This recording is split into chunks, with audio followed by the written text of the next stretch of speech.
with you guys, with my camera, and talk to the student organizers there, one of the most common things I heard from young anti-Zionist Jews at the encampments was how shitty it was that they could not find a sense of community whatsoever on college campuses because the Hillel and the Chabad house were directly excommunicating any young Jewish student that spoke out against Israel.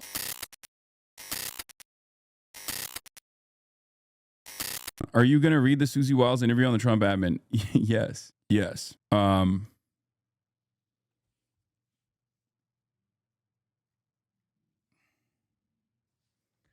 Okay. Is your leg better? Yes, my leg is a little bit better. Anyway, so Tommy Vitor. Yes. It was the people talking about those attacks on civilians that was a problem, not the part. Makes sense, Melissa.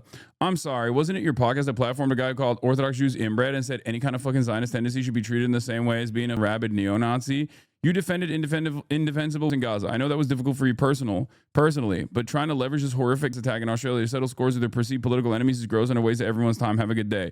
Where did I defend anything? I'm a journalist with zero enemies, political or otherwise. Your projecting is weird and concerning. Touch grass, perhaps. Okay, will do.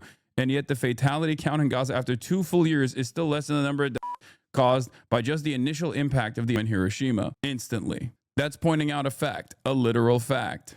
I like that. Yeah, I like that her measurement of appropriate violence that's disproportionate or not is the first explosion of an that genuinely changed the entire planet. Yeah. Until it reaches the standard of the Holocaust, it's not real. Great stuff. It's less the most powerful weapon ever used against the civilian population. It's less death than the most powerful weapon ever used against a civilian population in all of human history. Yeah, in any case, I don't know why these people still do this shit. I mean, I don't know what it will take for them to recognize that maybe it's not working, like this kind of stuff. At most, it just boosts my profile amongst like legitimate anti-Semites who will then look at this and go, well, you know, maybe this guy's based. I guess that's what they're trying to do. But it comes from a place of completely misunderstanding where the people are and where the public attitude is. You know what I mean? And the public attitude is so soured on Israel that all of the defenders of Israel consistently make the worst possible decisions. Or they will just call you bad or make something up. I mean, it doesn't matter. That kind of stuff doesn't really matter either, right? You've surely cured some people of their casual mistrust of Jews, Muslims, etc. Oh, absolutely. Of course. Same with trans people, same with anyone that I talk about, right? But obviously there's always going to be a much more significant, much more significant number of dummies out there. Anyway, this is also obviously the other side of the story. A live demonstration of how Zionists create anti-Semitism by associating our religion with Israeli crimes. Once again, not only is it a direct association between an act that Israel committed with a Jewish holiday, but it's I mean, this is bracketed into the same category as Jewish Zionists in Israel saying that Judaism and Israel are inseparable. Okay? I mean, it's gross. It's ridiculous. It's the equivalent of running around as a Muslim and being like, Islam declares ISIS to be totally valid, the purest expression of Islam, over and over again, running around and talking about like how, no, you don't understand, ISIS is actually valid. It's the same shit. And the more they do this kind of shit, and I'm going to talk about Chabad in a second with the Bondi shooting as well, because there is a ISIS, like the Australian investigators have declared this to be an ISIS affiliated attack, which I will talk about in a brief moment. But the thing that is the thing that's important to recognize with this is that, hold on, where is it? I'm trying to figure out where this was. Oh, there was a thing that I wanted to show you guys, like the connection between Chabad, because the Chabad was the was the group that was throwing the event, the Hanukkah event. And Chabad in and of itself is another like Jewish community organizing thing. But then Israel will routinely post Chabad houses all around the United States of America, for the most part, will directly associate themselves with Israel, and versions of, like, not only the menorah being lit in Gaza is a disgusting, disgraceful conflation between Judaism and Israel's genocide, but then also on the Western Front, when American Jews, or in Australia, when Australian Jews themselves are also using community gatherings and Jewish community, like places where the Jewish community congregates, in an effort to advance the interests of Israel, in an effort to do illegal land grabs and illegal land theft and illegal land sales, for example, inside of synagogues. This only solidifies people's position that Judaism and Israel is linked together. Here's M. Cohen, who writes about philo-Semitism, Zionism, and anti-Semitism, constantly thinking about Jews. GazaFunds.com says, the same Chabad that Brad Lander is celebrating with had a dance party at the Gaza border trying to prevent the entry of humanitarian aid, was present at the violent Zionist mob at UCLA, and brought menorahs into Gaza to celebrate genocide. Videos of all linked below. Now, the reason why I'm bringing this up is because, like, this doesn't justify the actions of these ISIS affiliates at all. But the reason why I'm bringing this up is because when your forward posture consistently is every area and every avenue where Jews congregate is another place where they are re-solidifying their endless support to Israel, of course, people are going to start associating Israel and Zionism with Judaism.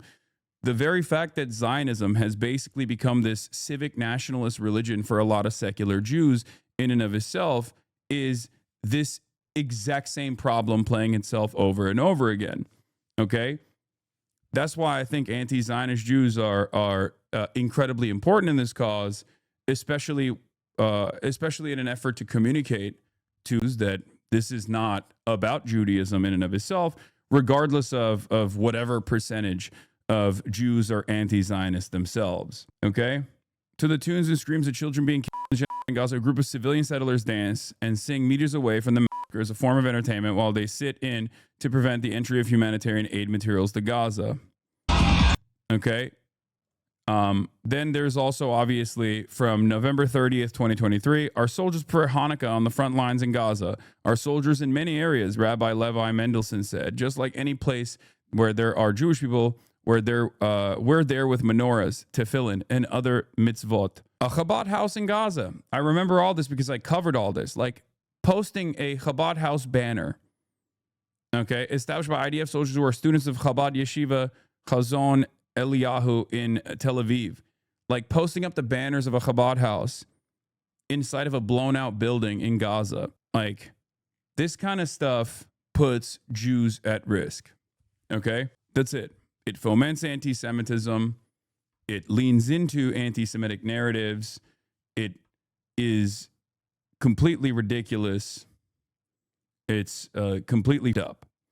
Now, the reason why I say this also is because when I went to the UCLA encampments with you guys, with my camera, and talked to the student organizers there, one of the most common things I heard from young anti-Zionist Jews at the encampments was how shitty it was that they could not find a sense of community whatsoever on college campuses because the Hillel and the Chabad house were directly excommunicating any young Jewish student that spoke out against Israel. Any young Jewish student that was anti-Zionist was immediately excommunicated, and they were just like, nope, you have to be pro-Israel or you're not one of us. Get out of here. That kind of organizing, like before people say, woe is me about this shit, right? Getting alienated from your community after using it as a support system your entire life, and when it's like a when it's such a formative part of your development is not great. That kind of expulsion and that kind of attitude basically reinforces the same thing that we're talking about, some of the criticisms that we're talking about. Now, obviously, one of the alternatives is to create anti-Zionist Jewish institutions, okay? But obviously, they're not anywhere near as moneyed as the Zionist Jewish institutions that will have Zionist Jewish institutions that have a shit ton of interest in maintaining their Zionist position, regardless of how much it may put random Jews at risk. I met a Jewish guy from JVP, Jewish versus Peace, who says something that sticks with me, that he went very pro-Israel after October 7th, and he only started to question it after the child death toll ticked over 10,000. To paraphrase, I have to live with the fact that there was an amount of children that was acceptable to me that if only 9,999 had died, then it would have been okay with me. Okay, well, that's again, a statement about the social conditioning and how powerful that could be. But also, I don't think that person would have not changed their minds if it was 9,999. He's just more so making a commentary about how, what it took for them to unwind, unwind Zionist brainwashing for himself. Anyway, M. Cohen further writes, Judaism no longer exists. Over the past 100 years, Judaism has been functionally replaced by Zionism. This is true for the major international Jewish institutions and organizations, as it is for nearly all the smaller local religious centers and communal organizations. Go to basically any synagogue in white Euro America, where most of the world's Jews are, and you'll find Israeli flags, fundraisers for Israel, education about Israel, organized propaganda trips for Israel, and collaboration with Zionist colonial organizations like the JNF, Jewish National Fund. Yes, there are secular Jews who claim to oppose Israel, who even engage in pro-Palestine organizing. But the simple reality is that these secular Jews have basically zero power within the Jewish community and truly are a small fringe of mostly disconnected individuals. Due to the post-Holocaust hegemony of philo-Semitism, white supremacist imperialism, colonialism, Orientalism, anti-blackness, the left refused to acknowledge this fact, often directly obscuring it with nonsensical slogans about how Judaism isn't Zionism. Now, M. Cohen is Jewish. I am not. Their analysis on this is personal. Their analysis and their statement on this is personal from their own development, from their own experiences growing up. I will continue to say Judaism is not Zionism because Judaism is much longer, and Judaism has existed for much, much longer than Zionism has. Okay? For me, I think no matter what I say, it won't matter anyway, because I'm not a part of the in-group. Let's be fucking real. That's just not how it works, right? I'm not a part of the in-group. It's just not going to work, especially because a lot of Zionism revolves around Islamophobia as the major motivating, major galvanizing principle, major organizing principle. A lot of Zionism revolves around shitting on Muslims. So a Muslim guy saying that, it's worth nothing. It's worth less than even a Christian guy saying that. And it's worth so much less than a Jewish guy saying that. Right? But I say it not because it's my paying the piper moment or anything like that. I say it because it's true. I say it because it's the truth. I say it partially because it's almost like you're giving up when you it's almost like you're giving up when you mention that, right? Holding up the fringe minority of secular anti-Zionist Jews almost universally disconnected from their communities, not participating in communal Jewish life, and not holding any power within the organized Jewish community as proof that Judaism isn't Zionism. And then it's this silly situation where the left cries out that Judaism is not Zionism, and then synagogues, Jewish communal leaders, Jewish institutions, and the Jewish state with his Jewish army and his Jewish settler population response saying Zionism is Judaism. But this part of the argument I do agree with, which is that all expressions of Judaism is directly tied to Zionism. All expressions of Judaism in the Western world is slammed with so much Zionist propaganda. Everything is about Israel. Everything is about Israel. Israel, am Israel high. If you criticize Israel, you criticize all Jews. And everywhere where there are Jewish advocacy groups and everywhere where there are Jewish community groups, there is so much talk, defense of Israel, and so much social conditioning around Israel. Okay? Secular Jews are not some absurdly small minority. It's a uniquely common occurrence in this mutually ethnic faith community. No, there's what? You're misunderstanding the point that M. Cohen is making. M. Cohen is saying secular anti-Zionist Jews are a minority. M. Cohen is not saying secular Jews are a minority. M. Cohen is saying that for many secular Jews, Zionism has basically become a civic national religion. And those secular Jews who are anti-Zionist, and many secular Jews who are anti-Zionist in this chat will also say the exact same thing. Secular Jews who are anti-Zionist are disconnected from their community because they're purged, they're forced out. Okay, that's why you see so many progressive Jewish people that are insanely nutty and almost Hitlerian when it comes to talking about Israel. And you're like, how the fuck did this happen? Like, you're a great guy. I've known you for years, very progressive guy. But then the moment like we start talking about Israel, you're like, well, we got to kill all the Muslims, right? Like, they're a scourge. They're the cockroaches, and they're parasitic, I mean, look at Sarah Hurwitz, right? Obama speechwriter Sarah Hurwitz, who's like supposed to be this woke liberal, right?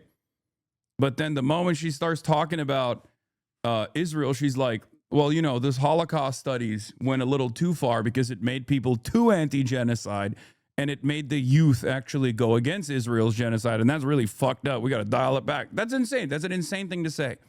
Okay. So the thing is, there's two ways to look at it.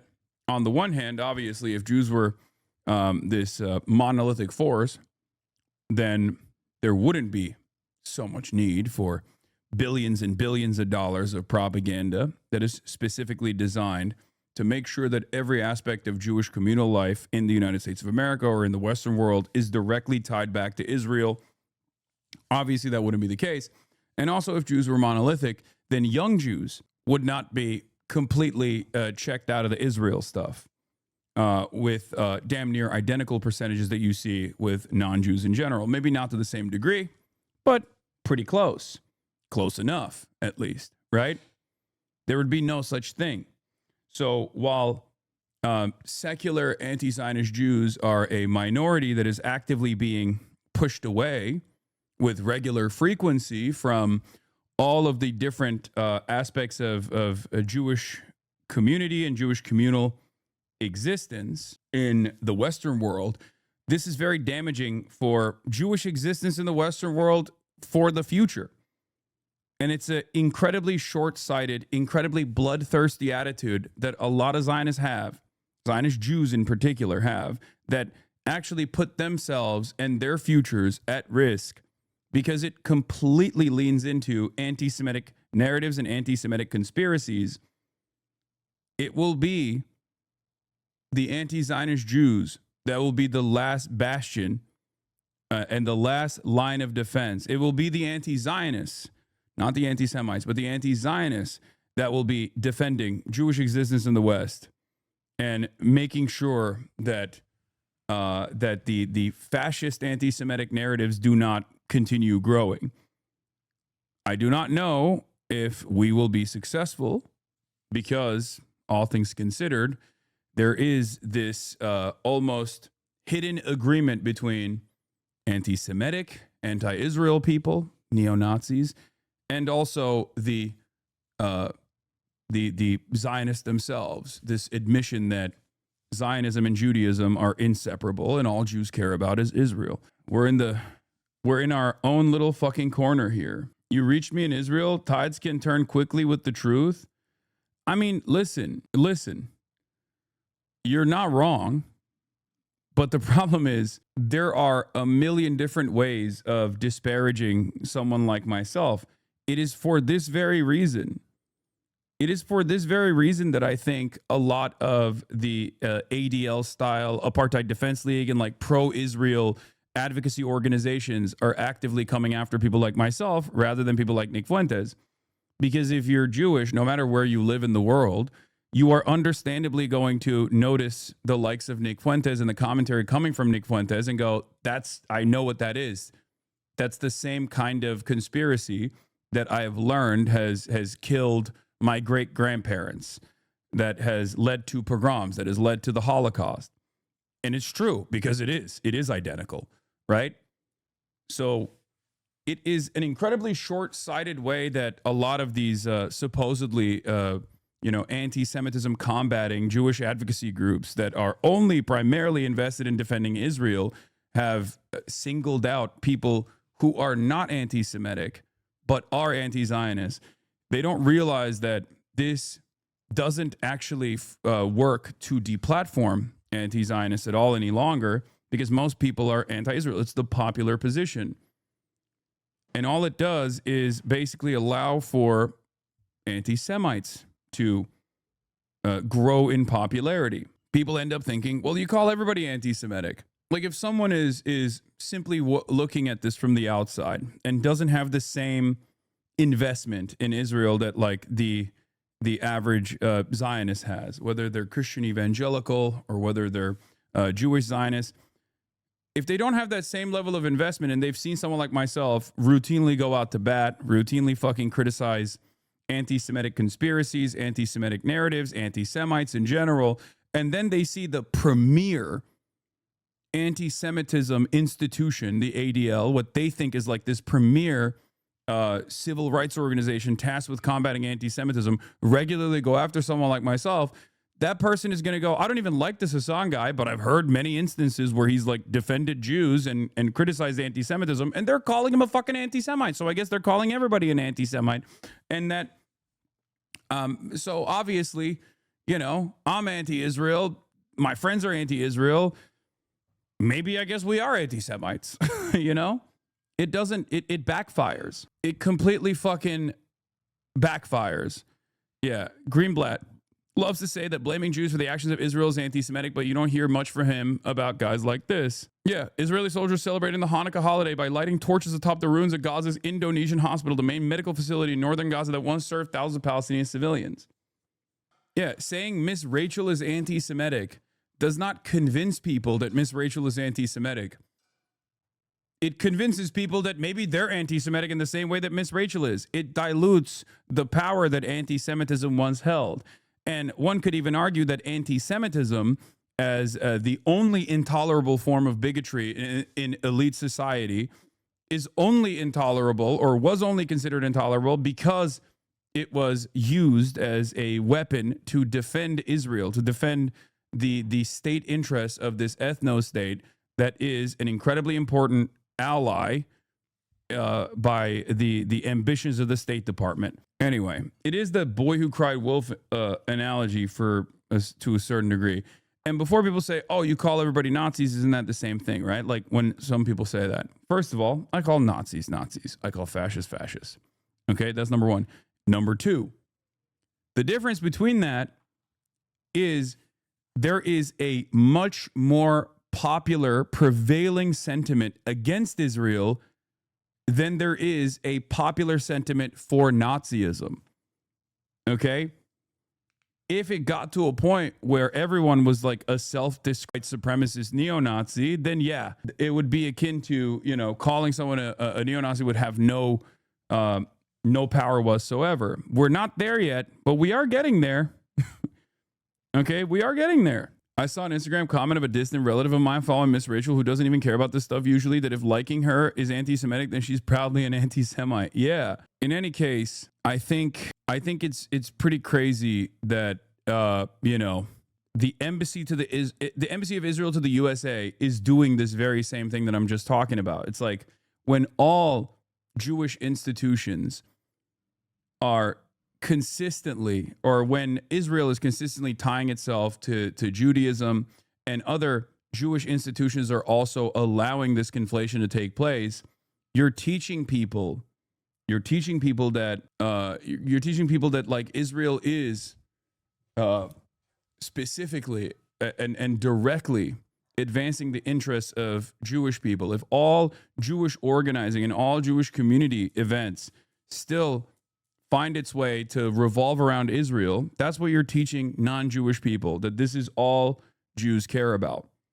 Okay? This is how anti-Semitism rises. There are many interpretations of Hanukkah Says Eli Valley, including resilience in the face of tyrannical empires attempting to destroy Jewish customs and community. Here's a tyrannical empire attempting to destroy Jewish customs and community. Bad news, JVP. Hanukkah is like the most Zionist holiday. It commemorates the victory of the Maccabees over the Syrian Greek army in Judea, after the Greeks tried to convert the Jews in Judea, and the miracle of rededicating the Holy Temple in Jerusalem. The holiday of Hanukkah only matters in Jewish history because it's a story of Jewish self-determination in the Jewish homeland, a story of Jewish survival against all odds, defiance against our enemies, and miracles. It isn't just that the historical battle takes place in modern-day Israel, it's the reason why the battle was fought in the first place. Jews fighting to live as Jews in Israel. Sound familiar?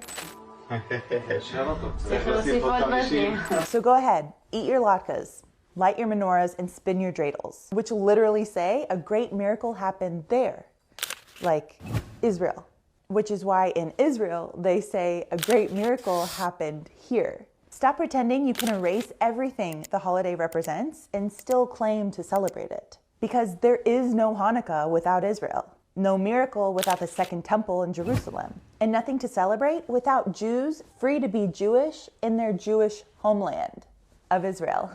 I do see a lot of people, and to some extent you hear too, bringing up the anti-Israel deflection about general Jewish matters. And even though I'm anti-Israel too, bringing up Israel in the context of the shooting, except this meta-commentary on online discourse feels more like the same conflation. No, I'm not. I'm doing meta-commentary about the signaling, the dangerous signaling that Israel does that feeds into the way people react to it, the outgroup that isn't as invested in Israel's existence, and as a matter of fact, does not like Israel, and the way that they see it. The way that they see it is, okay, well, these guys are saying over and over again that they are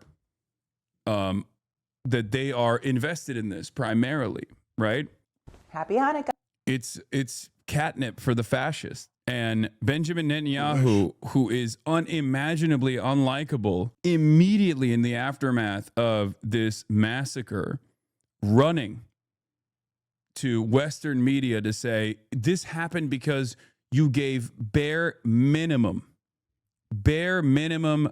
recognition to a conditional Palestinian statehood. That's why this happened, is insane. Like before we even knew the exact death count, Benjamin Netanyahu was already, his first statement on this issue to the Western world in English was about how Australia fucked up and allowed this kind of anti-Semitic hatred to be allowed this anti-Semitic hatred to grow in the country by letting anti-genocide protesters roam the streets. So it didn't exist before Israel? Wait, what?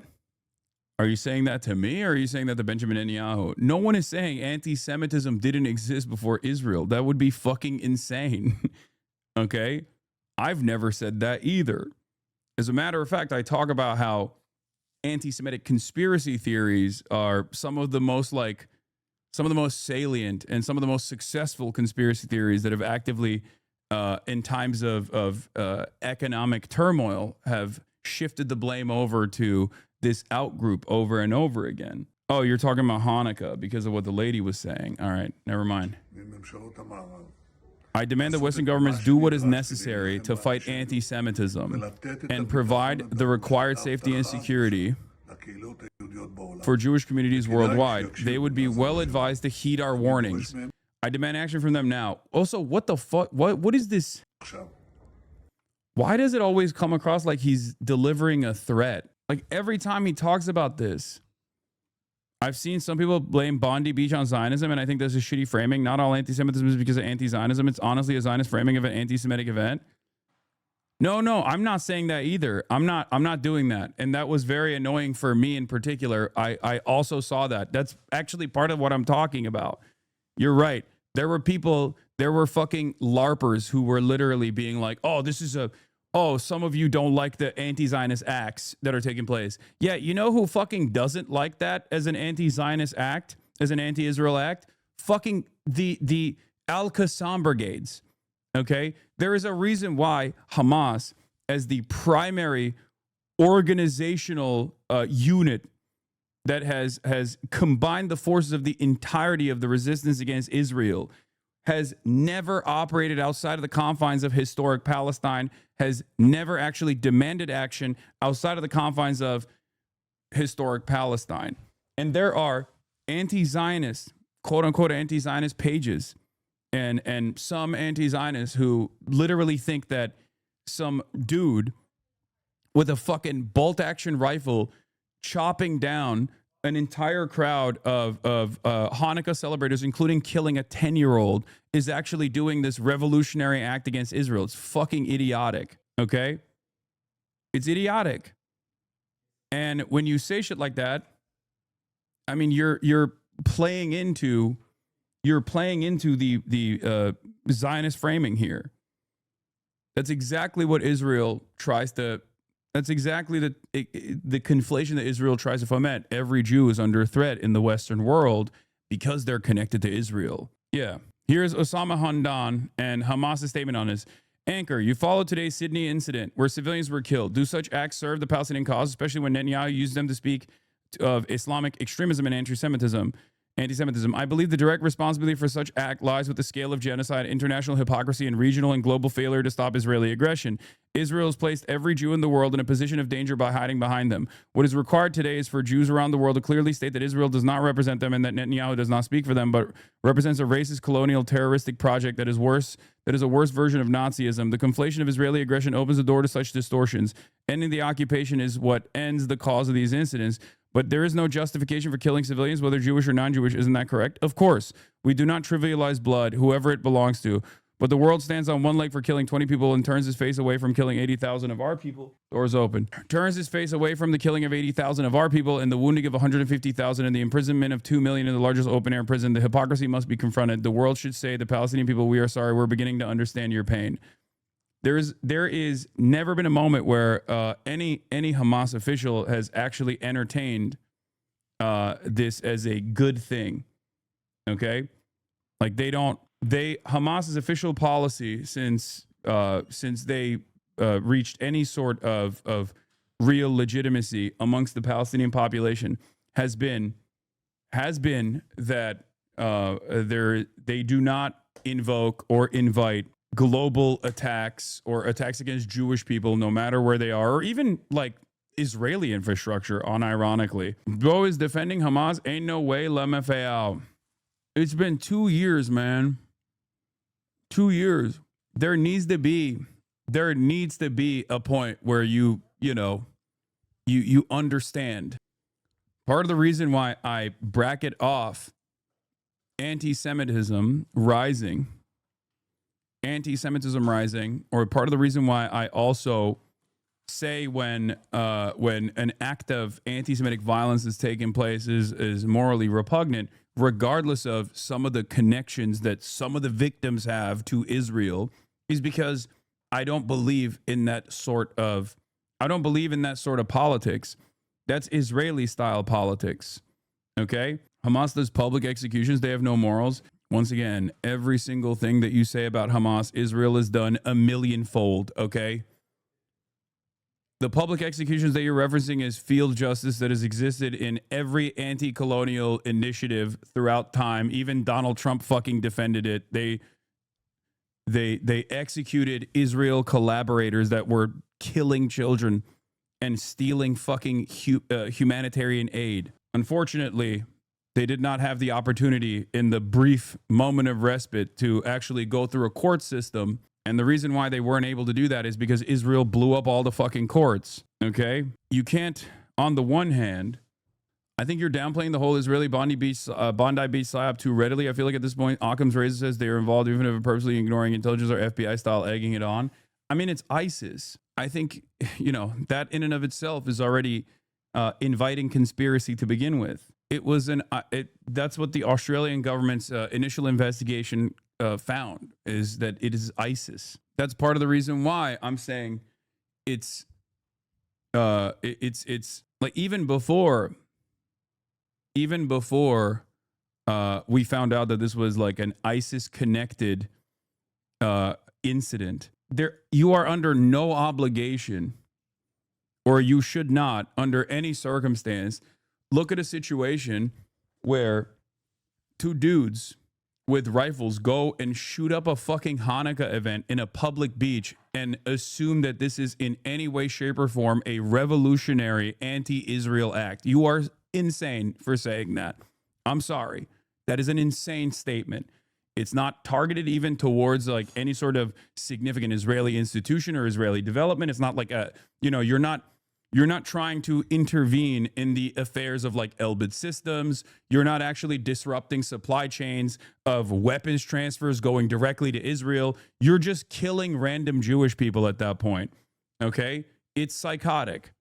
It has nothing to do, not only does it have nothing to do with Israel in general, even if some of the victims ultimately were connected to Israel, like the rabbi himself, right? Like that's after the fact, okay? Like a 10-year-old girl was killed. Come on. In any case, the reason why I don't highlight that sort of sentiment that much is because it's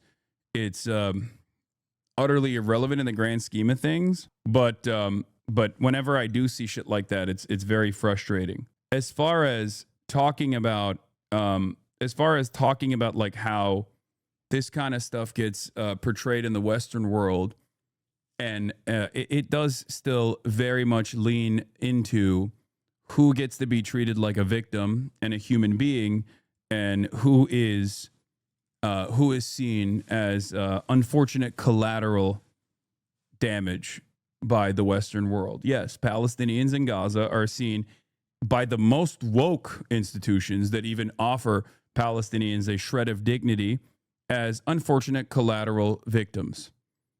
Okay? In the face of this unstoppable force, when even Israelis or Jews in the Western world are victims of anti-Semitic attacks, then there is media profiles. I'm not saying that this shouldn't happen for Jewish victims of anti-Semitic attacks. Of course it's going to happen. But the very same consideration must also be given to the Palestinians and also Muslims who are victims of Islamophobic attacks as well. That's it. It's the worthy versus unworthy victims. Exactly. In any case, I'm trying to figure out how in the mind of the shooter this could bring any good. I can't find any. If he wanted to reinforce or facilitate the conflation between anti-Semitism and anti-Zionism, he could not have done any better. No, I think there's a reason why I think the ISIS affiliations come into play at that point, which we will have more information about hopefully in the future. But that makes a lot more sense when you realize that it's a ISIS attack, which, for the record, ISIS has been in the news quite a bit all of a sudden, out of nowhere, making a big comeback, it seems, both in Syria as well, where they killed 2 U.S. soldiers. It's just always, I thought ISIS was done, right? Meanwhile, they're definitely operational in Africa, and they are seemingly still in the forefront. Mossad joins Australia's investigation into the Bondi massacre. This is also not great, obviously. Israel hunts terror links after Bondi Hanukkah attack, months after the agency sounded alarm on an Iranian cell down under. Yeah. I'm more so leaning in the this is a ISIS affiliated attack direction, and less in the this is Iran. This is a Iranian activation, which is what the Israeli narrative is, because Israel only cares about Israel's goals.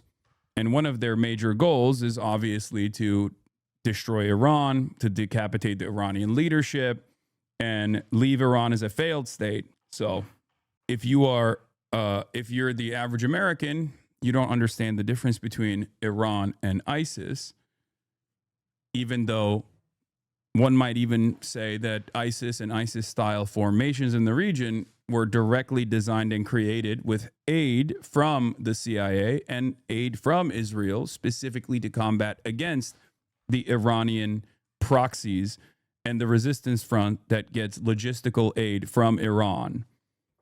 That is the truth. Several weeks ago, former Mossad director Yossi Cohen revealed that his agency shared with Canberra one of the most critical intelligence items which saved hundreds of lives. So if it was a PSYOP in any way, shape, or form, or in any capacity, it is the ISIS connection. Yeah, this is what Israel is doing and is not representative of Jewish interests. I can't believe I'm alive to see the ambassador of Israel to the UN congratulating the son of a Nazi, a literal Nazi, and a supporter of Pinochet who was just elected president of Chile. Yep. Danny Danon. Congratulations to Chile's president-elect, Jose Antonio Cast, on his impressive electoral victory. I wish the president-elect great success, and I am confident that his new chapter will strengthen relations between our nations and will bolster cooperation between our people. This result reflects the Chilean people's clear desire to change and for a transformed South America. The Danimal is back at it again. Congratulations to Chile's president-elect, Jose Antonio Cast, on his impressive electoral victory. No politic. You have it on point. Are you really inclined to believe the ISIS shit? Isn't it more likely they just exhausted every method of opposing a child Holocaust to no avail after being met with endless repression and lashed out? Yes, 100%. And I think it's this kind of attitude that is unironically serving Israel's purpose in ways that you cannot even imagine. Okay? It is utterly ridiculous. It is utterly ridiculous to make this calculation, to even lend any credence to the notion that two dudes going up to a public beach where there is a Hanukkah festival taking place and shooting at 87-year-olds, killing an 87-year-old Holocaust survivor, killing a 10-year-old Jewish girl. Like, it's fucking ridiculous. Okay? It makes infinitely more sense that they would be ISIS affiliated. There's no evidence of anything yet. It's all speculation. Yeah, with the exception of ISIS flags being found on the car and the pattern of attack and the targets resembling ISIS style. Like, it has the ISIS branding all over it. And by ISIS, I mean, you know, look, do with that information what you will, but a lot of that stuff has a pattern of CIA or intelligence involvement all over it. Okay? Any act of like Salafist violence that you see of that sort reminds me of previous acts. Who gets the benefit from this is something you should consider. Anyway, exclusive. A new poll confirms that a growing divide among Republicans on U.S. support for Israel. This is especially true for younger voters. In 2026 and 2028 elections, will Democrats try to court their votes? The answer is no. The IMEU Policy Project and YouGov poll shows that a majority, 51% of Republicans aged 18 to 44, said they would vote for a Republican candidate who supports reducing the flow of U.S. taxpayer-funded weapons to Israel. The poll also shows that some Republican voters flip to the left, preferring a Dem candidate who prioritizes Israel's military over a pro-Israel GOP candidate. There's a full breakdown of it. We're going to take a look at it, but it's definitely something to consider. Of course, the Democrats are not going to fucking lean into that at all because they're charlatans, and that's not their primary goal here. Their primary goal is to advance American empire. I'm sorry. The poll surveyed 1,287 Republicans nationally from November 14th to 24th and has a margin of error minus plus 3%. 65% of all Republicans and 74% of Republicans under the age of 45 agree that taxpayer-funded weapons to Israel should be reinvested in lowering the cost of healthcare for Americans. A majority of Republicans under the age of 45 wanting to reduce taxpayer-funded weapons funding for Israel. President Trump has advanced over $18.5 billion in weapons deliveries to Israel this year, while he slashed support for programs like Medicaid. These policies are deeply unpopular with Republicans. 65% of all Republicans and 74% of Republicans under the age of 45 agree that taxpayer-funded weapons to Israel should be reinvested in lowering the cost of health care. Unconditional funding for Israel is an electoral weakness, both in the Republican primaries and in general elections between Republicans and Democrats. Here is another poll that will be ignored by the Democrats in general, or at least they'll look at this poll and try to fucking find a way to message around this without actually calling into question their allegiance to Israel. Okay?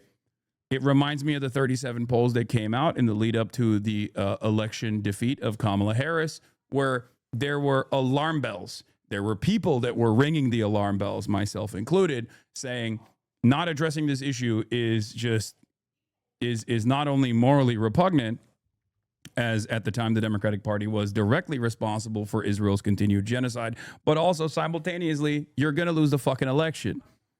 Okay? It's not just about Israel in the eyes of many Americans, but it is a good litmus test to see whether or not you actually care about this sort of thing. Okay? 52% of Republicans would prefer a nominee who supports prioritizing lower prices for Americans over funding Israel. 51% of Republicans under the age of 45 and 44% of Republicans overall prefer a 2028 presidential candidate who supports reducing taxpayer-funded weapons to Israel, while just 27% prefer a candidate who wants to maintain or increase weapons. Okay? And for the record, that doesn't mean that they're making like a calculated risk assessment here. Okay? This doesn't mean like, oh, someone who actually advances a full-blown weapons ban is going to actually be punished, as opposed to someone who is giving you like a modest decrease of weapons transfers to Israel. Okay? I need you to understand that's not how voters operate. Okay? When called into question, when they have these sorts of opinions, any kind of anti-Israel sentiment that is expressed means that the maximalist anti-Israel position will still be beneficial for the Democrats or for whoever wants to seize on it. Okay? 51% of Republicans under the age of 45 and 44% of Republicans overall prefer a 2028 presidential candidate who supports reducing taxpayer-funded weapons to Israel, while just 27% prefer a candidate who wants to maintain or increase weapons. A majority of Republicans, this is, again, Republicans, okay? A majority of Republicans under the age of 45 and a plurality of all Republicans oppose renewing the 10-year agreement to provide Israel with $38 billion in taxpayer-funded weapons. As I've said over and over again, this is the way that Americans care about issues. They do not care about the actual victims, right? Well, some do, but many Americans care about it from their own personal perspective. They only care about it as I'm suffering here. Why the fuck am I giving Israel money? Okay? You can make a better argument if you're talking to your relatives who are, in the middle here somehow, who might be hopped up on Islamophobic fumes. One way to bring them back into reality is by simply saying, Israel has Medicare for all. Israel has socialized medicine. Okay? Which is true. They get to spend whatever taxpayer funds they have on shit like that because we got their unlimited defense covered. And it's not even unlimited defense. It's actually unlimited offense. Do you understand? You cannot, in most circumstances, you cannot convince Americans that, killing brown children overseas is a bad thing. I'm sorry. Okay? But you can tell them it's really fucked up that we're giving billions and billions of dollars to Israel at a time when Americans are suffering. And also on top of that, when you even call that allegiance into question, you get censored. You get yelled at, as well as a reported 20-year agreement to provide Israel with at least $76 billion in weapons. Younger Republicans are much more critical of the Israeli government than older Republicans. Israeli Prime Minister Benjamin Netanyahu's net favorability with Republicans over the age stands at plus 40%, while dropping 38 points to plus 2% with the Republicans under the age of 45. There is also a major divide between Republicans who watch Fox News and those who don't. Netanyahu's net approval among Republicans who regularly watch Fox News is plus 49, when it drops to plus 11 with non-Fox viewers, a 38-point shift. Republicans across age groups agree that U.S. should independently investigate credible accusations of the Israeli military killing Americans. At least 10 Americans have been killed by Israelis since 2022, and Trump has so far refused to investigate any of these killings. For decades, presidents from both parties have handed Israel billions of our tax dollars for weapons while our costs skyrocketed. Americans of all backgrounds, especially young people, want an end to blank checks for Israel. Obama himself has stepped in on the Dem side to stop any focus on shifting ideology for the midterms. Barack Obama urged House Democrats to prioritize the 2026 midterms over internal ideological battles, saying the party's 2025 victories have helped restore momentum and morale. Obama. Oh, by the way, this was pretty funny. Remember yesterday when I said, do you think any real white racists will get mad at JD Vance for saying that the racism and the anti-Semitism has been exported by Muslims or the third world? And it turns out some did. Okay. JD Vance responds to this research that came out. Research suggests America is becoming more anti-Semitic because as young people are becoming more anti-Semitic. This finding flies in the face of folk wisdom that prejudice is just the province of the old and will die out with them. That may be true of some bigotries, but anti-Semitism, blah, blah, blah. J.D. Vance responds to that and says, mainstream journalists are just profoundly uninteresting and lame, consumed by his own pieties. To write an article about the generational divide in anti-Semitism without discussing the demographics of the various generations is mind-boggling. And it's so funny because Sarah Stock, who is a white nationalist, a Canadian white nationalist who LARPs as an American neo-Nazi, for the record, responds and says, actually, white conservative Zoomers don't really like Israel anymore, JD. And JD Vance responds, because he is so responsive to those exact same demographics, ironically enough, okay, I would say there's a difference between not liking Israel or disagreeing with a given Israeli policy and anti-Semitism. Brother, you cannot do liberal Zionism against the new wave of neo-Nazi Zoomers. I would go so far as to say they hate Jews more than they hate Israel. Like, you can't do this. You can't do this posture. J.D. Vance tries to blame anti-Semitism on immigrants, then a Nazi corrects him. Yeah. What is the, like, I would say there's a difference between not liking Israel or disagreeing with a given Israeli policy and anti-Semitism is such a funny thing to say about people who first and foremost hate Jews and are simply using Israel as a galvanizing principle to get more people on board with the cause of hating Jews. It's so funny. It's awesome. And this, of course, still comes to, of course, comes after I made a joke yesterday about how I wonder if there will be some real white neo-Nazis that'll get mad at Jay claiming that anti-Semitism is an exported ideology from the third world, okay? Which was ironically what Elon Musk had agreed to, a sentiment that Elon Musk had agreed to, claiming that Jews had done the great replacement by exporting the third world into the United States of America. And now those third worlders were experiencing third worldist values such as anti-Semitism. Remember the Elon Musk's "you have said the actual truth" tweet? Yes, Megaphonics. I know. Here's your opportunity to fucking shine. Jesus Christ. Remember this?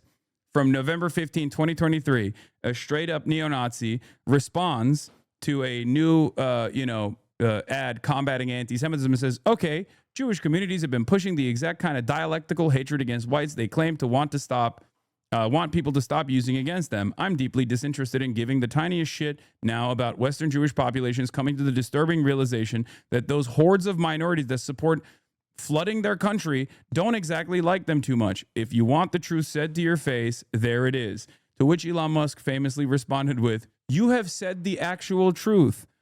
White nationalist, white supremacist neo-Nazi who believes that Jews have done the great replacement and have specifically supported unlimited third world migration into Western civilization with the ultimate goal of destroying Western civilization, an ideology that Adolf Hitler literally believed as well as Elon Musk, it seems. Yeah. Meanwhile, the topic disagreement was Hitler was right in the first post. Exactly.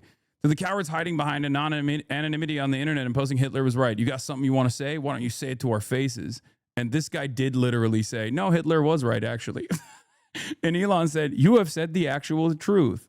JD Vance is also trying to play this tightrope where he needs to be a based Zoomer Groyper defender in spite of having an Indian wife and Indian children, for the record. Was this the tour? He did a tour after? Yes. After this, before the double Sig Heil, Elon Musk had to do a tour of Israel and re-up his support for Israel so that all of the supposed Jewish advocacy groups would immediately go, no, he's one of our guys. He's good, actually. He's a good anti-Semite because he's ultimately pro-Israel. Yeah, he went to Auschwitz after this, and then he went to Israel with Ben Shapiro, and then he partnered with Jonathan Greenblatt of the Apartheid Defense League. Okay, but having a non-white wife makes him more relatable to white supremacists, not less. If she was a different kind of Asian, I'd agree with you. But this is a big ideological disagreement amongst the white supremacist legions in the United States of America. Like, Indians have become the number one op for white supremacists, partially because like a lot of these white supremacists are coming from like, I guess, the tech sector, and there is so much anti-Indian hatred on the timeline, like so much. It's Nazi infighting. Yeah, it's the new, I guess it's the new version for like white boys that listened when people were saying learn to code, and then they did learn to code, and then they directly blame H-1B visas and Indians for taking their jobs. Like it's the new they took our jobs meta.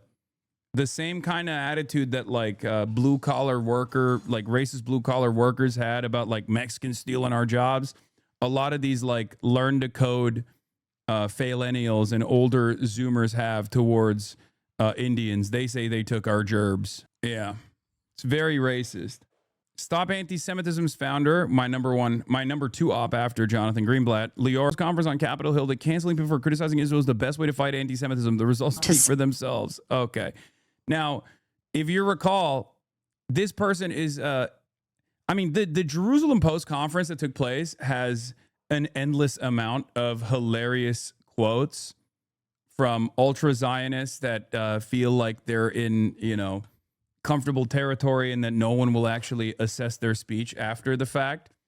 You have obviously, a really funny one from Israel's number one ogre, Fetterman, Fetty Wap, but then also this demonic, psychotic wine mom from Long Island, the lady behind Stop Anti-Semitism. As I've told you before, it was for the longest time it was a one-man operation. It was this lady who was behind it. For years, we exposed hate, pressured institutions, and delivered consequences. But after 10/7, the scale of threat and the urgency of our mission changed dramatically overnight. Since that day, we have featured more than 1,000 anti-Semites on our platforms. 1,000.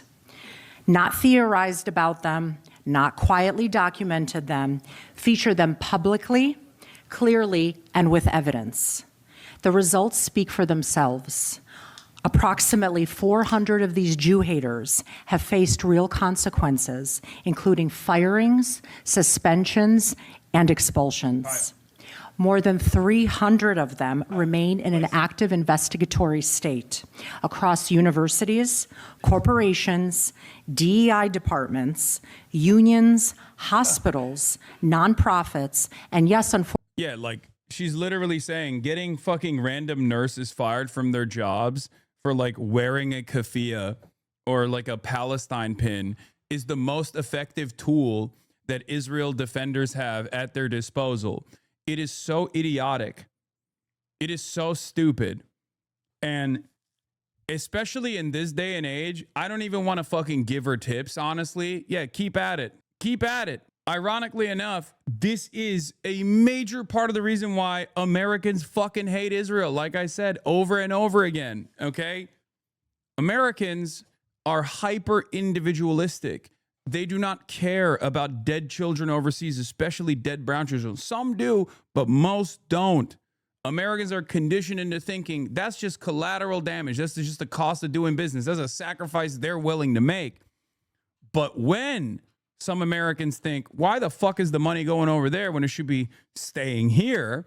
And you turn around and you say, you can't say that. You're actually going to jail. You can't say that. You're losing your job. That's when Americans go, what the fuck are you talking about? Okay? This is one of the major reasons as to why that snap, that major sea change took place in such a rapid fashion. Okay?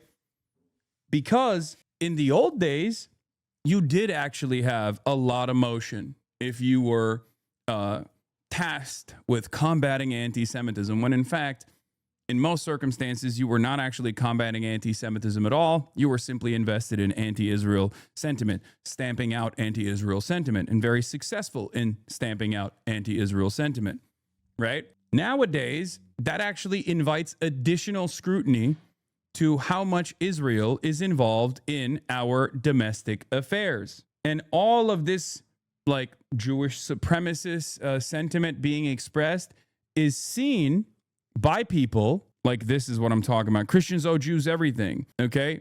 This kind of sentiment also creates anti-Semitic theories. It leans into the anti-Semitic conspiracies and it turns them into reality in the eyes of a lot of people. Okay.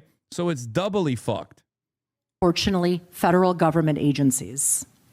And yes, 5 arrests to date tied directly to threats and violence of anti-Semitic conduct we helped expose. This is what accountability looks like. This is what action looks like. This is what pushing back hard looks like against the tidal wave.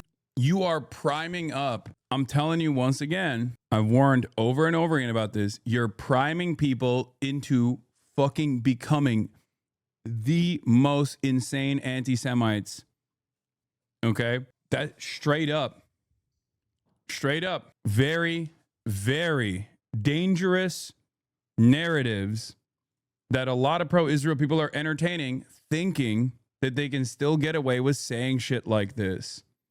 Okay? A lot of people, especially a lot of people under a certain age, do not have this level of investment in Israel. They do not have this level of investment in harmonious existence in a multicultural world with non-Christians, and yes, that even includes Jews as well. Okay, a lot of WASPs, a lot of Catholics, a lot of Christian Americans don't already have this pre-existing notion of living in a multi-faith, like pre-existing investment, living in a multi-faith, multicultural country. When you prime them with consistent, when you prime them over and over again like this, they're going to respond negatively, especially when you tie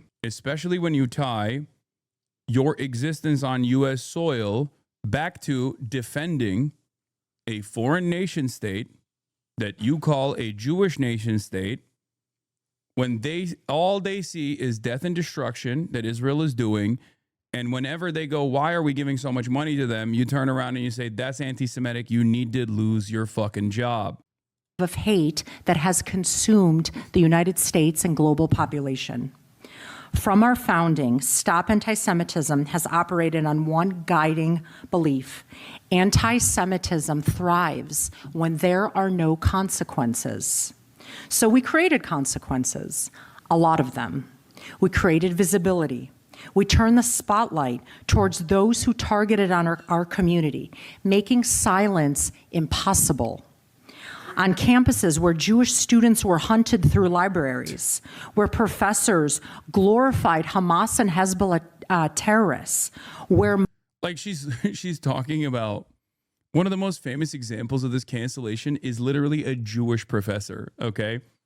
A Jewish professor whose entire study revolves around anti-colonial resistance movements. Like, you're mad and you got a Jewish professor suspended because he was doing his fucking job, okay? It's not even making shit up. I know the exact story she's referencing, okay? It's one that Richie Torres also played a role in, unsurprisingly. It's not Norm Finkelstein. No, I forget the guy's name. I think it was like Queen's University or something. Literally, like a Middle Eastern studies professor whose specialty is anti-colonial studies, specifically on a course talking about militant resistance against colonial violence. Of course, that professor's studies is going to feature Hamas and Hezbollah. You're getting mad. You're getting mad that like that person is actually educating their audience. You just don't like the course material. It's fucking insane. It might not have been Ontario. It's not Queen's University, I think. It was it Cornell? Yeah, it might have been Cornell, actually, with the literal Unit 8200 operative grad student who played a role in getting the Jewish professor fired, or not fired, but suspended. It was Cornell. You're right. Mobs shut down our buildings, and administrators hid under desks. We stepped in. We documented the offenders. We worked with attorneys, lawmakers, and victim families. And we ensured the message was not mistakable. If you target Jewish students, your actions will not disappear into the darkness. We will shine a light on you that, thanks to Google and SEO, will follow you for the rest of your life. When you look for a job, when you look for a spouse, when you look for a nanny. Yeah, there's also this element too. As a black chatter, hearing this type of shit literally doesn't move me at all because, like, what about us? No, exactly. That's another part of the story. If you are from any sort of like significantly marginalized background and you consistently hear, even when you hear about like anti-Semitism as much as you normally hear about anti-Semitism, when there isn't yet at this stage in contemporary American society, in contemporary Western society, there isn't any kind of systemic form of discrimination against Jews, okay? You literally go, what the fuck are you talking about? People want easy to understand narratives, okay? People want easy to understand narratives. From the perspective of the common folk, they look at what Jews have been able to do in the Western world as an example of success, right? But that means that they see Jewish people overcoming great adversity. But now in modernity, in modern Western society, Jews are not being systematically displaced from positions of power, right? In the same way that black and brown people still are systematically displaced from positions of power, or even from never getting a leg up, right? So when they see that kind of systemic discrimination in their day-to-day existence, with the media constantly going back and forth on whether or not that's real or not even, but then the media is in unison talking about anti-Semitic discrimination as like the number one thing that's happening in American society. And this is different, for the record, than actual instances of anti-Semitism or anti-Semitic violence like Bondi Beach, the Bondi Beach massacre. That is a real, obviously very real instance of anti-Semitic violence, okay? Make no mistake. I'm simply talking about like what she is criticizing here, which is like when you talk about Israel, when you say Israel is an apartheid state or Israel is a settler colonial apparatus, or perspective of a lot of marginalized groups, they look at this and they go, why the fuck should I care about this? Like, what are you talking about? They look at the situation, they're like, what do you mean? Jews are in positions of power in many different industries. Like, the fuck are you talking about? There's never been a moment of consideration for my interests at all in this regard. It's like if Christians were consistently yelling and crying, with the exception of like, you know, conservative Christian nationalists. Like if all Christian institutions were consistently, not just during the holiday season where they talk about how there's a war on Christmas, but they were consistently talking about how Christianity's under attack. White Christians were constantly talking about that over and over again, more so than they do. Like this was the leading organizational principle for every white Christian, seemingly, in the media. Then yeah, people will go, what the fuck are you talking about? Shut up. So there's something in it for everybody, is what I mean. This kind of attitude, you kind of help push their agenda though. Whose agenda? Oh, hell yeah. I love this kind of commentary. I've said this from the start. I have said this from the start. Okay?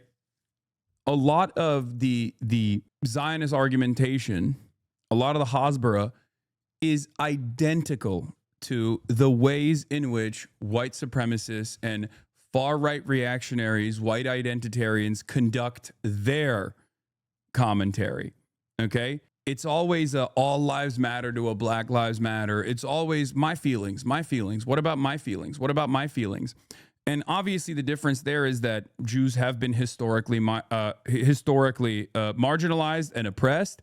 So there is a more valid claim for such a thing, right? As opposed to like in the Western world, Christians have never been systematically eradicated, right? In the Western world, in the last like 400 years, there's never been a moment, with the exception of like, you know, Catholic Protestant sectarian infighting, there's never really any deliberate attempt from a non-Christian government to like purposely eradicate Christianity in the Western world. So like that's not a real, there is no valid historical claim you can associate with, but it's very clear that a lot of modern Zionist argumentation revolves around leaning into the historic pogroms and the historic anti-Semitism to make it seem like it's happening in the same exact way in the Western world right now, when that is obviously not the case. It's so far removed from observable reality that people look at you when you say that and go, what the fuck do you mean? Right? That's why the argument is like so captivating for people who are tapped in, people who have tremendous investment in the continuation of Israel due to social conditioning. And it's so insane for everybody else. When you come out and you say, as a Jew at Columbia University, I'm under attack, okay? As a Jew in the Upper East Side, the Upper West Side of New York City, I'm under attack. It's like, it's basically the most threatening place on the planet for me. Every person that hears that goes, you are an insane person. Why are we allowing this insanity to go unchecked in mainstream media? That is an insane statement to make. It is an utterly hysterical statement to make. Okay? Hasan is the ultimate arbiter of anti-Semitism. Yes, you got me. You're right.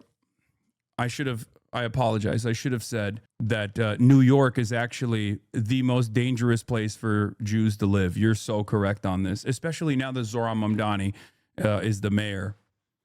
It was the most dangerous place before. Now it's extra dangerous. You're right. Yeah, black people not only see you as delusional, but insanely privileged. One of the most effective ways of showing my family what Zionism is. Yeah. And then when you have the Trump administration that's like run on anti-DEI, anti-woke, right?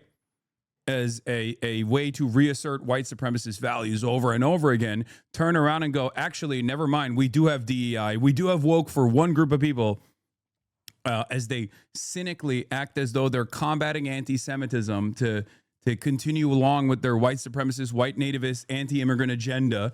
Of course, people look at that and go, what the fuck is this? And that's how you arrive at the Nick Fuentes of the world. That's how you arrive at the what is this? Have you considered the possibility of anti-Israel HasanAbi the Fuentes pipeline?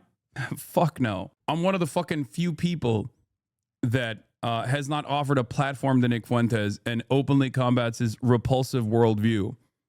If anything, there's a far greater liberal to Nick Fuentes pipeline because they have pro-Israel sentiment and they try to oppose Nick Fuentes and fail to do so adequately.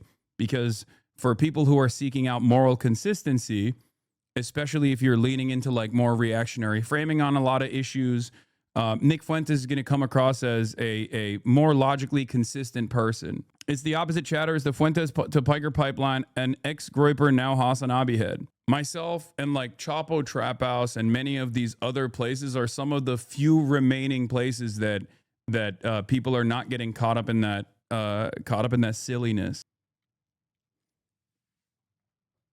Yeah. Nick Fuentes only starts to make sense to people if the only thing they've seen is,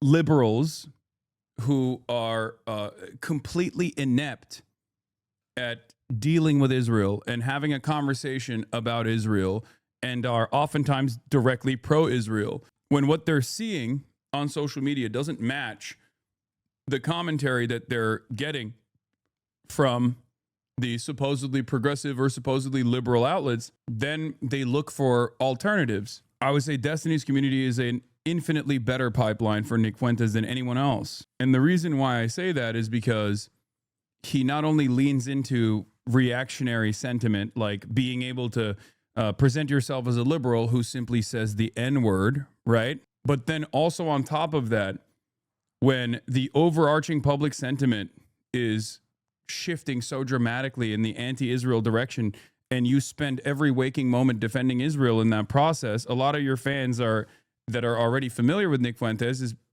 going to turn around and go, well, this guy, Nick Fuentes, is giving me exactly what I wanted, being able to say slurs and whatnot. But also he has a more popular position on Israel than the guy that I've been listening to. And the guy that I've been listening to makes a lot less sense now that I think about it. Anyway, let's finish this, Leora Orr. When you look for anything, our work will, again, thanks to Google and SEO. In corporations where DEI leaders smeared Israel, excused Hamas, we pressured CEOs. Some resigned, many were terminated, but policies were changed, thankfully, from governmental to art institutions.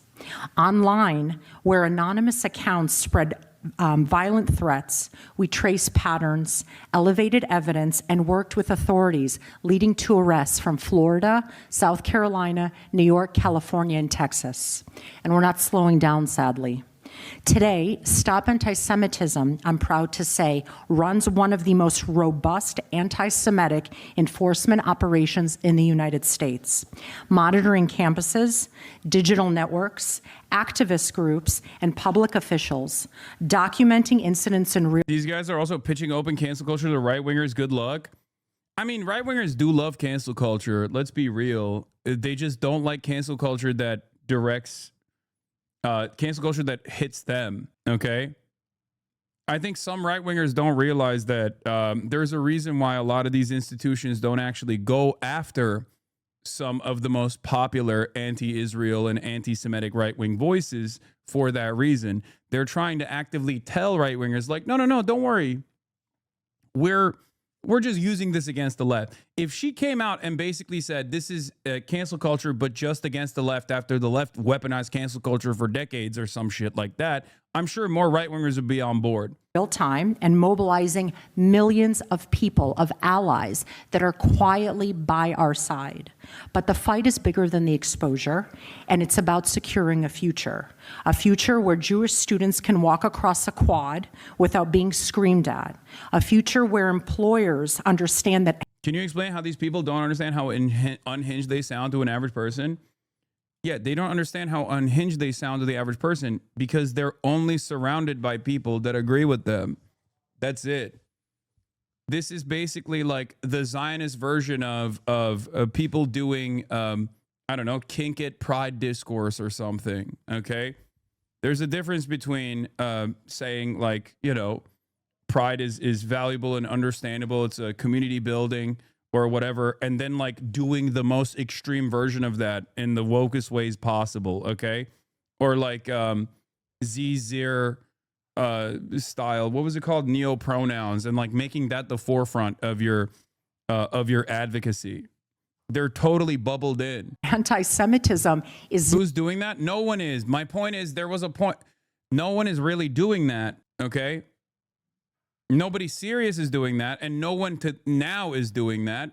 But there was a time during like peak woke where people would get mad at you if you didn't say fucking Latinx and shit. Obviously, I never fucked around with that stuff. I always said I'm not participating in this kind of thing. But the reality of the matter was that there was some need from people. There was this like lack of understanding of where people were at and what the best kind of advocacy looked like. Any researchers on the R slur as acceptable and some of the pushback against it? I don't necessarily care that much. As you guys know, I've talked about the euphemism treadmill a million times over. I don't personally use it, and the reason why I don't is because I think it's understandable that people have a great distaste for it. And I think it's lame as fuck anyway that like 55-year-old hedge fund executives are basically saying that this is like a form of activism to be able to say the R word or whatever. I think it's lame as fuck and it's shitty and silly, but people in the real world, normies, use it with regular frequency. They don't even think about it. Why did you say the L slur? What is it? Okay, shut up. I know. I said it's lame as fuck, ironically enough. Also leaning into the euphemism treadmill right there. Like acceptable versions of ableist terminology versus unacceptable terms within ableist terminology. Why is lame acceptable, but the R word isn't? It's because of, once again, the concept of the euphemism treadmill. I wasn't even being ironic when I said that, even though it is an example that I've used a lot. It's just, I think there is nothing sillier than presenting. I think there is nothing sillier than making that the forefront of your advocacy. Okay? I think it's embarrassing. I think it's one of the most embarrassing things you can do. I'm not going to find myself dying on the hill of being able to say the fucking R word, okay? There is nothing dumber than that. Do you understand? Like, I think it's, you are so invested in bottom of the barrel bullshit. How is lame a slur in any way? The origination of the word lame comes from, ironically enough, me. Walking with a lame, like lame means like you're walking with a limp. It's a way to, it's a pejorative used, or it turned into a pejorative because of its initial, like, I guess, medical usage, in the same way that the R word was initially used in a medical fashion. Just like idiot was initially considered, when it was a medical term, it was considered a pejorative. Anyway, my point is, people are always going to look for pejoratives. People are always going to look for new terms that they can use as a substitute to use in the place of like bad. Okay. The reason why some of these words are not considered inappropriate now is because they initially fall out of favor, and then it's just like not considered inappropriate to use.